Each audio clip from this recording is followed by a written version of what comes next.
Soy Nacho Bañuelos de la librería Carlos Fuentes y hoy tengo el gusto de entrevistar dentro del marco de la Feria Internacional del Libro de Guadalajara en su edición 2022 al profesor académico e historiador Javier García Diego. Muchas gracias por estar con nosotros. No, gracias a ti, Nacho, encantado. Y bueno, para mí la FIL es entrañable y el nombre de Carlos Fuentes significa mucho también. Muchas gracias. El motivo de la entrevista es a propósito de la publicación de su libro Solo puede sernos ajeno lo que ignoramos. Es una semblanza biográfica del autor y escritor Alfonso Reyes, fundador, entre otras cosas, del Colegio Nacional. Es una biografía, es una semblanza que se apoya en sus escritos, en sus cartas, con fotografías, muy bien documentado por el maestro García Diego. Vamos con las preguntas. Profesor, ¿cuál es el lugar de la obra de Alfonso Reyes en la actualidad, en el mundo, aquí en la actualidad? Bueno, es muy difícil decir en el mundo. Alfonso Reyes es muy apreciado en ciertos países, sobre todo por gente profesional de la literatura, escritores, críticos. Estoy pensando, es muy bien, digamos, conocido en España, en Francia, en Argentina.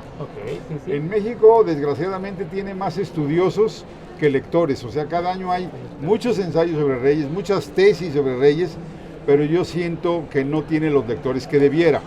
Y en buena medida se debe a que Alfonso Reyes nunca escribió uno de esos libros pegadores, un libro insignia, un Pedro Páramo, un Cien años de soledad. No, él es autor de una obra inmensa. Muy universal.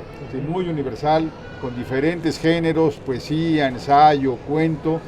Pero si uno dijera cuál es la obra de Alfonso Reyes, tendremos que decir la obra de Alfonso Reyes es la obra de Alfonso Reyes. Claro, está Visión de Anáhuac, está Ifigenia, pero realmente Alfonso Reyes es un autor que hoy se debe leer a través de antologías. No podemos meternos con los 26 tomos de obras completas. Sí, eso es muy amplio, efectivamente. Y como diplomático estuvo alrededor de todo el mundo. Sí. ¿Qué aportó todos estos viajes de Alfonso Reyes? Bueno, en aquel entonces todo el mundo era Europa y un poco de América Latina. Cuando dicen el mexicano universal, fue un mexicano cuyo universo no contemplaba Asia y África, en fin. Canadá tampoco mucho, porque el mundo ha cambiado. Pero la gente tiene la idea de que Alfonso Reyes era un diplomático de muy buenos modales, que se acercaba a la cultura de los países de destino, que se la pasaba de cóctel en cóctel, que seducía por su exquisito trato social. La verdad es otra. Alfonso Reyes fue un diplomático de batalla. Primero que todo, aceptar ser diplomático del gobierno que había de una u otra manera matado a su padre. Y la familia le reclamó, está siendo embajador del gobierno que mató a papá. Bernardo general, Reyes, efectivamente, claro. Al general. Y además le tocaron años muy difíciles. Por ejemplo, hoy tenemos muchos países o varios países que son incómodos en el concierto de las naciones. No voy a dar nombres para no herir susceptibilidades. México era un país incómodo en ese entonces. Le toca primero ser representante diplomático en España. Todavía no tenía el puesto de embajador, ni siquiera el de ministro, estaba de encargado de negocios. España y México tenían relaciones muy tensas por la reforma agraria. Estamos hablando de los años inmediatamente posteriores a la revolución. Muchos españoles o muchos propietarios de latifundios, de haciendas, eran españoles. Luego le tocó estar en Francia, y Francia sentía un enorme desprecio por México, no por un desprecio racista, sino por un desprecio político concreto, porque México había sido germanófilo en la Primera Guerra Mundial. Y Francia no perdonaba eso. No pudo perdonar. Claro, con toda razón. Luego se trasladó a Argentina ya como embajador, en Francia estuvo ya como ministro. Y bueno, Argentina era un país católico por su ascendencia italiana y sobre todo española, o sea, países católicos, inmigrantes católicos. Y entonces le reclamaron muy fuerte a la embajada mexicana la guerra cristera. Bueno, apedrearon la embajada un par de veces, salían muchas notas en contra del embajador mexicano del gobierno de México en la prensa argentina, prensa católica. Luego de Argentina fue a Brasil. Y en Brasil, en los 30, ser embajador del gobierno de Lázaro Cárdenas ante el gobierno de Getúlio Vargas. Getúlio Vargas era muy hábil como buen brasileño, ¿no? Todo lo driblaba. Pero sí consideraba que México que Alfonso Reyes era el embajador de un país comunista. Ajá, O sea, sí. no Sí, Lázaro Cárdenas. sin ambajes. Sinónimo, exacto. Ah, claro. Y luego lo nombran por segunda ocasión embajador en Argentina. Llega en julio de 36, a semanas de que estalle la guerra civil española. Entonces, sí. Alfonso Reyes se convirtió en un doble defensor de la República Española. Uno, por ser el representante del gobierno de Cárdenas que defendía la República Española. Sí. Entonces dice, yo voy a ser un estricto defensor de la política exterior de mi país, que consiste en defender a la República Española. Pero dice algo más, pero es un asunto personal, porque los españoles involucrados, los españoles que sufren la guerra civil, son los españoles que me dieron cobijo a mí cuando estuve de exiliado entre 1914 y 1924. Exacto. Entonces, para Alfonso Reyes se convirtió en un asunto personal, se convirtió en un militante, en un activista de la República Española con ropaje de embajador. Entonces esto generó muchos problemas. Regresa a México, ya parece que terminaba su vida diplomática, y viene la expropiación de las compañías petroleras, el boicot al petróleo mexicano, y entonces el gobierno de Cárdenas lo envía a Brasil por unos meses a que venda petróleo. Y Alfonso Reyes dice, ya las manos me huelen a querosina y no he vendido un solo barril. Regresa a México a principios de 39 y es otra etapa de su vida. Es pasar del sector diplomático al sector cultural, educativo. Crea Casa de España, Colegio de México, Colegio Nacional.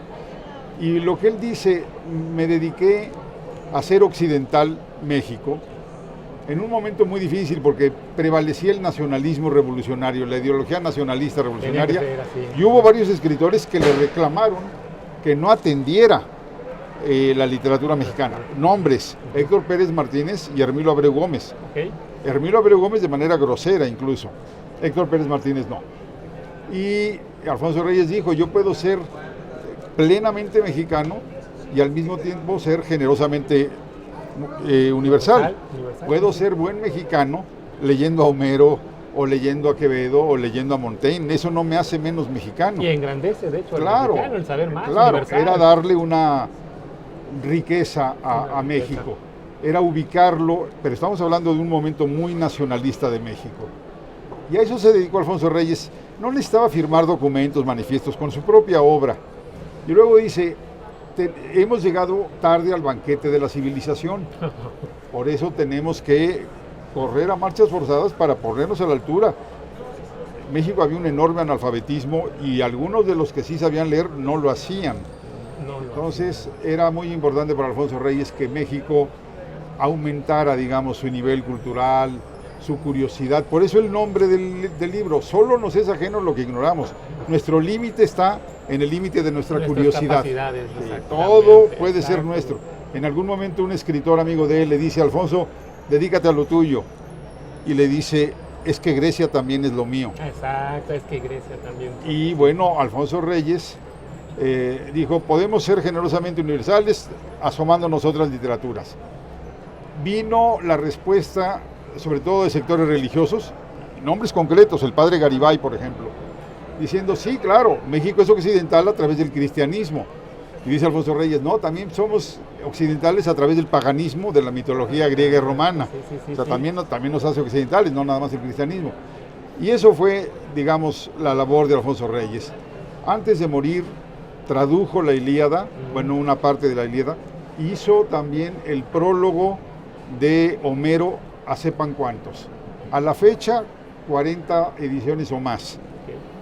Conocemos en México, los mexicanos hemos leído la Ilíada de sepan cuántos de Porrúa, gracias a Alfonso Reyes. O sea, nos puso adelante a Homero. No es poca cosa. Sí, no es poca cosa. En fin, este es un personaje que debe ser visto de otra manera. Tiene la gente la idea de que era un escritor conservador, no, nada de eso. Fue un diplomático muy radical, muy cardenista, antes muy callista, muy obregonista, y luego su labor como civilizador, creador de instituciones, Colegio Nacional, Colegio de México, de verdad, pedirle más es injusto. Además, un hombre con mala salud. Y ya por último, creo que Alfonso Reyes hoy en día está muy vigente.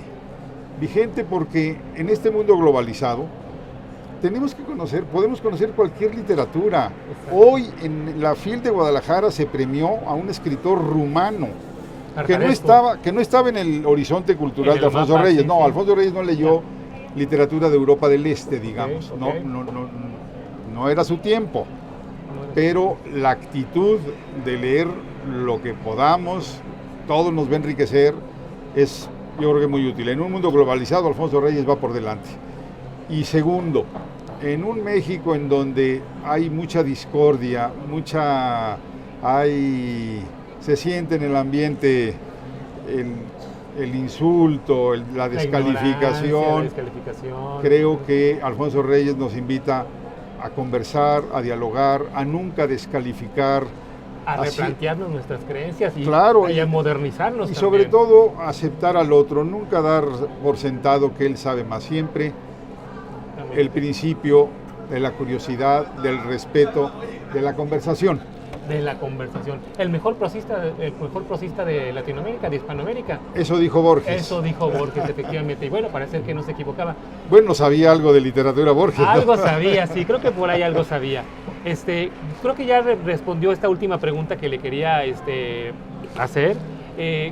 ¿Con qué obra comenzar? Quien no conoce a Alfonso Reyes, sus obras completas son muchos volúmenes. Son muchos. Bueno, aquí son preferencias de género. A los que les guste la poesía, pues que agarren el tomo 10, que es la obra poética. Lo pueden encontrar también en forma independiente. A quienes les guste los cuentos, bueno, pues está La Cena, que es un parteaguas en la literatura mexicana. A los que les guste las cuestiones griegas, Junta de Sombras, está obviamente Ifigenia. Su obra epistolar también. Bueno, yo creo que Alfonso Reyes, en la obra epistolar hay diferencias. Hay epistolarios de mucha profundidad, de mucha intimidad, por ejemplo con Genaro Estrada, con Julio Torri, y hay epistolarios que son, digamos, más superficiales, con gente que se conocía poco, epistolarios de cortesía, digamos, de agradecimiento, pero hay epistolarios tremendos. Yo diría el de Genaro Estrada, el de Julio Torri, el de Vasconcelos, en fin. Es un mundo, no acabamos. Sí, no acabamos. No. Bueno, nosotros sí, ya acabamos. Le agradecemos mucho el agradecido tiempo que soy nos yo. dio. Encantado de estar aquí en la FIL y estar en la librería Carlos Fuentes.